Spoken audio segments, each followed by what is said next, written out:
The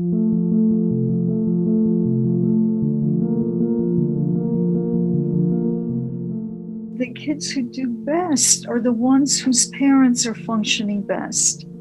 And that may be one of the key things to take home. Because oftentimes we don't take care of ourselves, or we neglect ourselves because we're taking care of everyone else. But we can't think that way.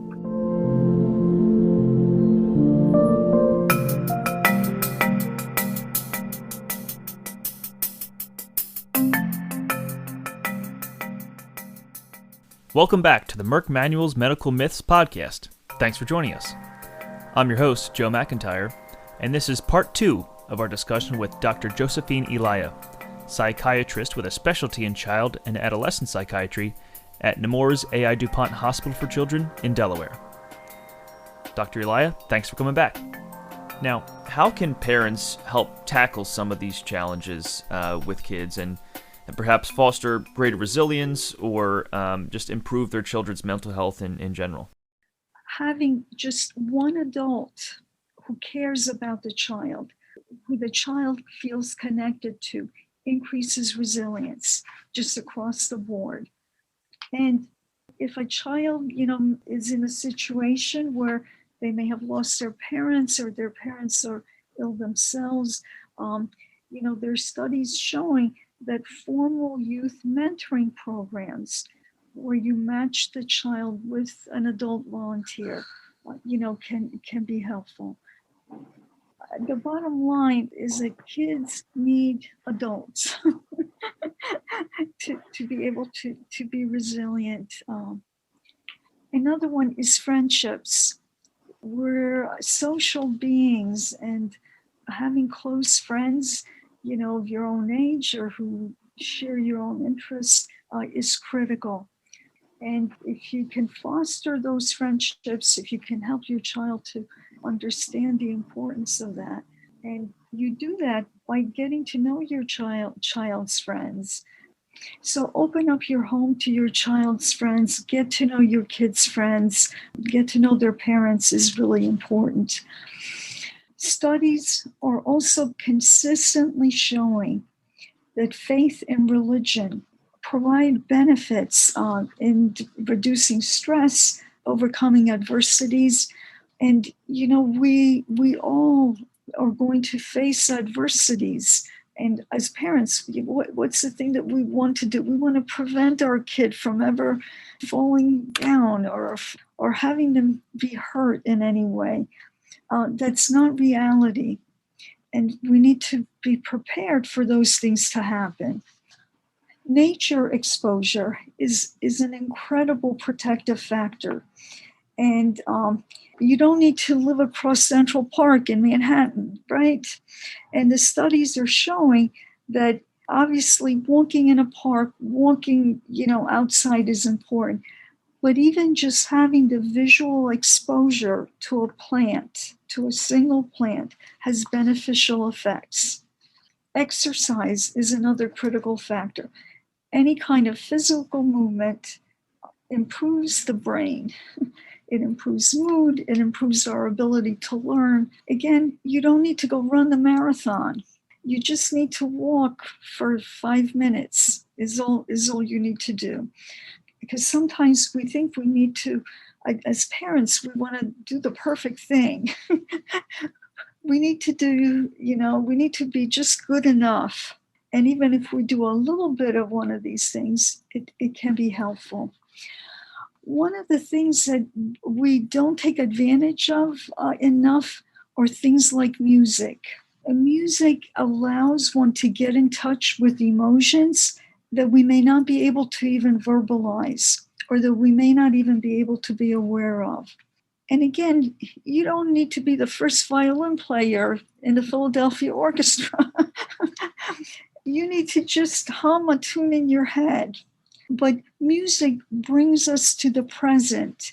And not only can it be enjoyable, but it can be helpful. I think sports we know a little bit more about, because I think we do value team sports a great deal. And there's a lot of opportunities for children to be on the baseball team or the soccer team or so on. But if they're not available, that's all right as well. Getting just a soccer ball or just any ball and playing in the backyard or in the, or on the back street where there's no cars, just with another kid is just as good. One of the reasons I think sports can be really healing and really helpful is they bring us to the present. You cannot go and catch a ball unless you're in the very, very, very present, right? Or kick a ball. It just doesn't happen. Other things are to encourage curiosity. During COVID, we were all going through stressful times.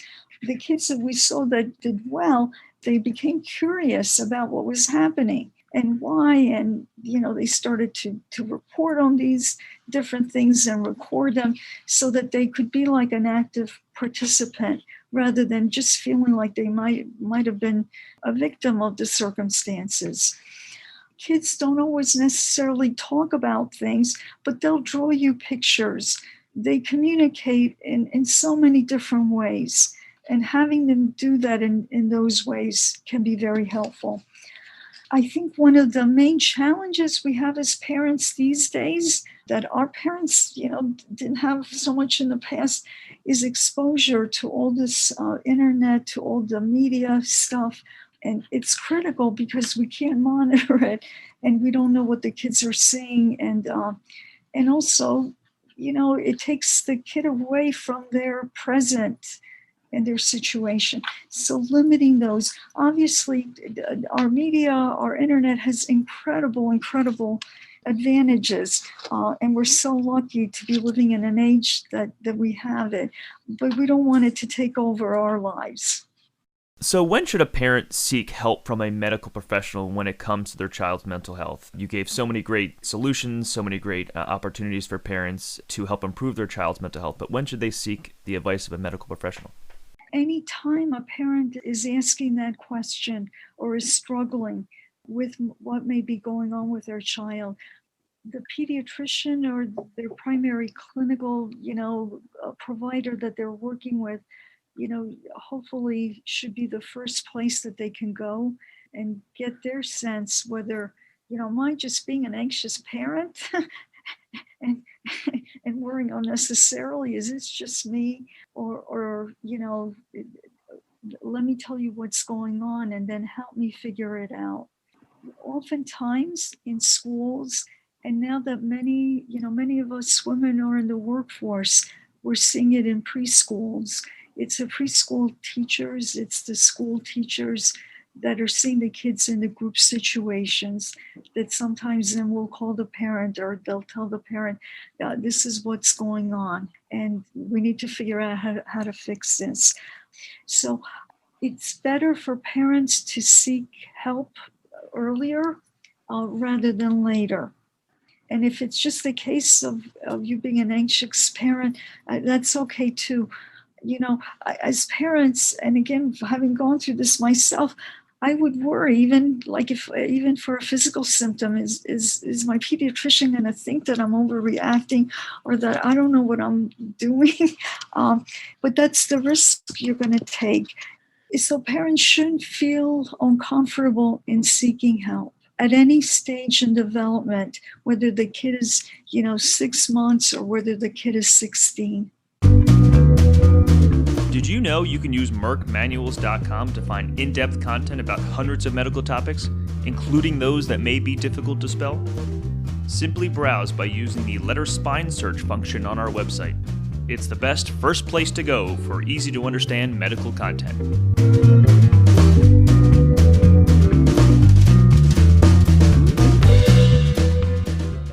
Now, I'm sure I'm not a parent myself, but you certainly are, Dr. Elia. When parents are dealing with a health issue with their child, whether mental, physical, whatever it may be, it can be so very stressful on parents. How can parents maintain their own mental health when they're dealing with some struggles with their children? So that's so critical, right? Because the kids who do best are the ones whose parents are functioning best. And that may be one of the key things to take home. Because oftentimes we don't take care of ourselves, or we neglect ourselves because we're taking care of everyone else. But we can't think that way. And it's important for us as parents to take care of ourselves. Being a parent, it's the most difficult job. If things go well, then you can take credit, even though you may not be the best parent. I always feel like, a healthy child makes even a mediocre parent look good. I tell that to my kid. I'm lucky. He's a healthy kid. I was an okay parent, but he made me look really good. But every day here at the hospital, we see parents with children struggling with all sorts of disorders. And these parents are just incredible. And often, what we hear from them is that they feel like it's their fault some way, or that they're not doing things right, or maybe, when the kid was 1 day of age, they did something or other, which may totally be irrelevant. So I think parents need to just take credit for having chosen, the most difficult job in the whole universe, and give themselves credit every single day. Some of the things that I think are helpful for us parents is gratitude. And again, lots of studies are showing this. Waking up each day and greeting the day with gratitude makes the rest of the day, go better, even if it's going to be a bleak day. And there's a couple of books by Dr. Edith Eger. She survived the Holocaust. And one of the things that she teaches us is that there's a gift in every circumstance. So even if you've had a bad experience, and none of us are gonna, have the horrendous experiences that she had when she was a teenager.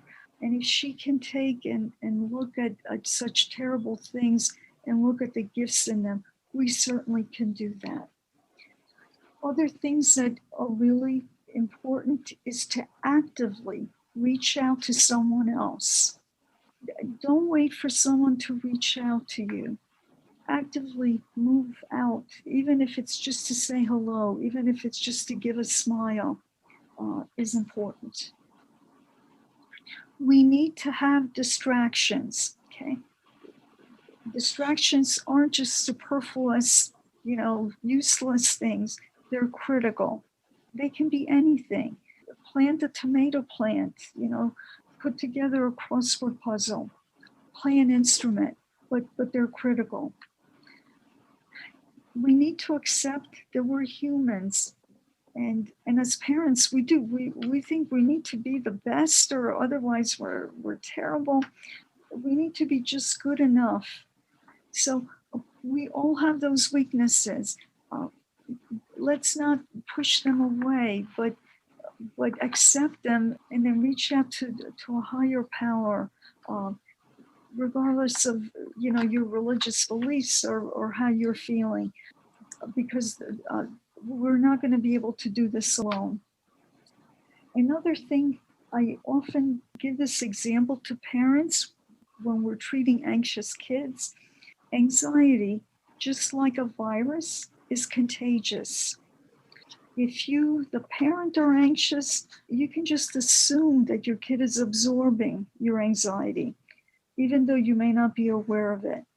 So controlling our own anxiety is really important. Even just learning how to do a breathing exercise. So you calm yourself down, you go into the next room and give yourself 2 minutes.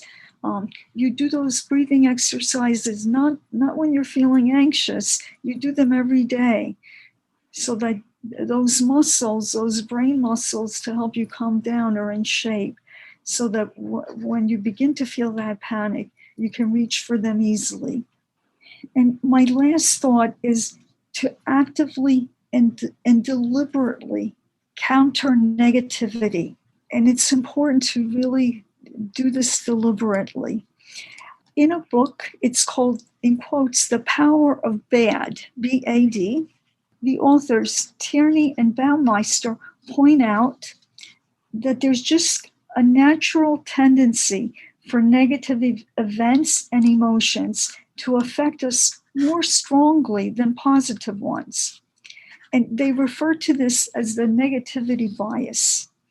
And so if these negative things, really can distort our perception, we need to be aware of it. And even a single instance of an unkind behavior can tend to create a negative impression that cannot easily be undone. And these negativity effects can be enduring, and it's important to eliminate them rather than just accentuate the positive. And some practical things that you can do with that, it can take 4 to 6 positive experiences to counteract a negative one. So be the one to actively and deliberately provide these positive experiences to others, regardless of, whether you like them or don't like them or whatever, because you'll benefit from them. Well, Dr. Elia, thank you so much for coming on the podcast. I think you shared a ton of useful information, not just for parents, but for anyone who interacts with a child, whether it be, like you said, an aunt, an uncle, interacting with a niece or nephew. So much great information to improve children's mental health and make sure that parents especially are aware of when their children are dealing with some mental health issues. Additionally, Dr. Elia also has a recent editorial on the Merck Manuals for anyone to read that dives even deeper into some of the topics we talked about today. So I will leave our listeners with this, as we always do with the Merck Manuals. Medical knowledge is power. Pass it on.